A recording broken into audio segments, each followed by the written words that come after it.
Bien, mucho para analizar sobre este triunfo de Jair Bolsonaro y para eso ya recibo a Camilo López, politólogo especializado en política brasileña. Gracias por estos minutos. Gracias a ustedes por la invitación, la cordialidad de siempre. Bueno, ya hemos analizado esta elección, todo este proceso electoral que ha sido por demás extraño y por demás lleno de vericuetos en los últimos meses, y finalmente llegamos a este escenario que tal vez meses atrás era difícil de prever, o de que efectivamente Jair Bolsonaro podía llegar a conquistar un electorado de esta manera. ¿Qué pasó en este proceso? Bueno, primero, yo no resisto el archivo a este mismo canal. Tiempo atrás uno pensaba que la centroderecha brasileña de corte más liberal y más moderada iba a poder articular una propuesta de oposición. De hecho, se decía, el candidato más extremo hacia un lado va a tener muy difícil lograr en un balotaje si llega. En realidad, esa centroderecha liberal, pensando en el Partido de la Socialdemocracia Brasileña, el PMDB, el Partido del Movimiento Democrático Brasileño, son los grandes derrotados en esta elección también, ¿no? O sea, el viejo sistema de partidos el sistema de partidos que emerge la postdictadura en Brasil, PT, PMDB y PCDB, muestra que PCDB y PMDB fueron los partidos más golpeados. Realmente uno no esperaba este proceso. Yo recuerdo señalar en análisis cuando se da el impeachment de la presidenta Rousseff, la figura de Bolsonaro por la desagradable dedicatoria a un torturador del voto en contra de Dilma Rousseff, y casi como una nota de color para entender el nivel de radicalización del discurso, pero no visualizándolo en ese 2016 como un presidenciable con proyección. Y sin embargo ganó con el 55% de los votos válidos en Brasil. ¿Y qué se puede esperar de ahora en más de un gobierno, de un Bolsonaro que tiene todas estas características y todas estas declaraciones que estábamos repasando recién? En dos dimensiones, a la interna de Brasil y hacia la región, hacia el mundo. Hacia la interna de Brasil uno puede esperar un Bolsonaro, o puede pensar, si todo ocurre como parece en términos de cómo se viene proyectando, una fuerte agenda liberalizadora y conservadora. Liberal en la economía y conservadora en términos sociales. Eso es lo que uno podría esperar. Pero no es obvio que eso funcione así, porque ahora vamos a ver, hay como ciertas tensiones de cuánto puede liberalizar un gobierno que tiene un componente nacionalista fuertemente conservador y de algunos cuadros militares que van a estar formando parte de ese gabinete y que van a necesitar sectores en Brasil que son muy proteccionistas, totalmente, muy fuertes. Hay que pensar, Bolsonaro tiene una bancada en su partido de 58, 54 diputados, ahora me viene la laguna, 54 diputados, que es la segunda bancada más fuerte luego de la del PT, pero que ampliada con los aliados posibles y que les va a costar poco apoyarlo, logra una mayoría en el Parlamento. Supera los 270 y tantos legisladores. O sea, va a tener gobernabilidad 270 de manera fácil. Sobre 513, 278, un número que probablemente llegue Bolsonaro a manejar, en un contexto de presidencialismo de coalición. Va a tener que construir una coalición de gobierno que podrá llevar a correr algunas políticas desde la declaración a lo que va a poder hacer.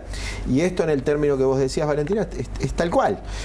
No podemos comprar un Bolsonaro absolutamente liberal, porque parte de sus apoyos, por ejemplo, es la bancada ruralista, que tiene intereses proteccionistas en algunos aspectos.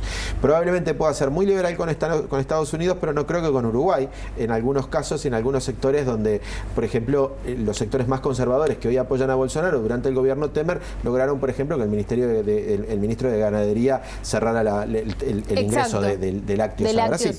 O sea, me parece a veces un poco... no podemos quedarnos con el discurso del presidenciable, sino ver cuál es el contexto en el Congreso, en el Parlamento, cuál es el contexto en el gabinete. Es importante que haya dicho esto de que él va a respetar la Constitución, que uno podría decir, bueno, va de suyo que tenga que respetar la Constitución, pero en una persona que ha dicho muchas veces que es un nostálgico de la dictadura, bueno, ¿es importante esa declaración respecto a lo que se viene o no? Él ha reivindicado la dictadura, hace del coronel Carlos Brillante Ustra un héroe, una persona a recordar. Es un torturador que llegó a la práctica de hacer ver a los hijos, a sus madres, en situaciones de postortura. O sea, su hijo ha tenido declaraciones muy infelices sobre el Poder Judicial en Brasil, y uno podría hacer un conjunto de que hemos venido repasando. El asunto es, más allá de sus declaraciones, hay que ver los hechos, ¿no? Y hay que ver cuánto el sistema político brasileño logra frenar esos excesos. Es poco, a ver, en términos comparativos, un sistema con muy buenos pesos y contrapesos es el estadounidense. O sea, un juez en un pueblito puede frenar una acción del presidente Trump. Yo creo que eso en Brasil no ocurre. Creo que Brasil tiene un sistema, a pesar de ser un sistema federal y de tener un conjunto de diseños institucionales, por la vía de los hechos, de la forma de hacer política, concentra mucho el poder. Y realmente yo creo que Brasil ya tiene una democracia que nos tiene que preocupar desde hace mucho tiempo. Brasil es el país donde más personas que luchan por derechos humanos mueren al año. Y este es un presidente que entre algunas de sus medidas está hablando de tratar a quienes usurpan territorios, como está hablando en este sentido. El discurso se centró en lo sagrado que es el derecho de propiedad. Sí. Entonces, ahora, el Movimiento Sin Tierra va a ser tratado como terrorista. Y hay cambios en las formas de pensar la seguridad ciudadana y eso puede tener impacto sobre el ejercicio de los derechos y sobre prioridades sobre los derechos. Es bien interesante eso que planteas.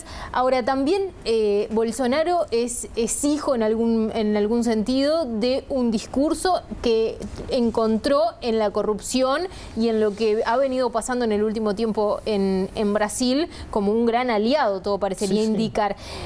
¿Cómo queda el PT después de esto? ¿Realmente se necesita que haya un cambio o una reestructura del PT para que Primera cosa, ¿no? Y quisiera después hacer un apunte sobre el Bolsonaro internacional, que nos afecta que nos quedó mucho. Pendiente. Pero sobre el PT y primero, el Bolsonaro que habla de la lucha contra la corrupción, logra reelegir en su coalición y en quienes lo apoyan a 32 figuras claves en el proceso del Lava Jato. O sea, Bolsonaro no es un antisistema, Bolsonaro es el sistema, es parte de ese sistema, logra presentarse de esa forma, pero no esperemos un barrido de la corrupción. El sistema brasileño tiene otros problemas que tienen que ver con la relación entre dinero y política y cómo es el sistema electoral, y eso lleva a que políticos se junten con empresarios ricos y haya espacio para la corrupción. Esa es una primera cosa. El PT sale mucho menos mal parado de lo que uno podía esperar, porque de alguna forma queda en el centro de un espacio para construir oposición, para construir una coalición opositora. Bien. El PT se debe a una autocrítica.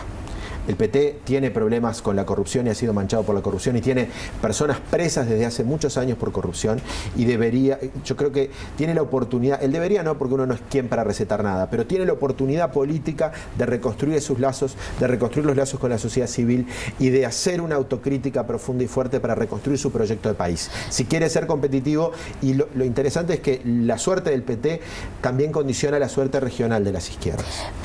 Eso daría para un análisis mucho más grande. Para finalizar, ¿el Bolsonaro internacionalista o el Bolsonaro que pueda afectar a la región, cómo lo estás viendo? Nosotros en el Instituto de Ciencia Política, con el profesor Gerardo Caetano y Carlos Luján, hicimos una investigación consultando a 64 especialistas de política exterior brasileños de las universidades más importantes de Brasil, y era bien interesante. La mirada que ellos nos daban lo posicionaban como una persona de extrema derecha, pero con dos visiones distintas en política internacional.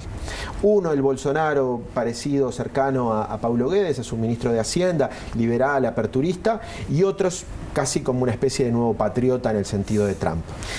Probablemente en la dimensión política se parezca mucho más al nuevo patriota y en la económica se parezca mucho más al liberal de Paulo Guedes, pero ese liberalismo de Paulo Guedes probablemente funcione con los países desarrollados y no necesariamente con la región. Entonces, aplaudir pensando que la receta es que para el Uruguay es importante la apertura comercial, hay quienes creen eso, hay una discusión, hay literatura a favor y en contra de que para el Uruguay es bueno tener la apertura comercial. Pero suponiendo que es así, creo que pensar que el gobierno de Bolsonaro va a ser un gobierno aperturista y liberal favorable para Uruguay, creo que es una cosa que hay que matizarla mirando su gabinete, la composición en el Congreso y el peso de los lobbies que están apoyando las bancadas que fueron electas para apoyar a Bolsonaro.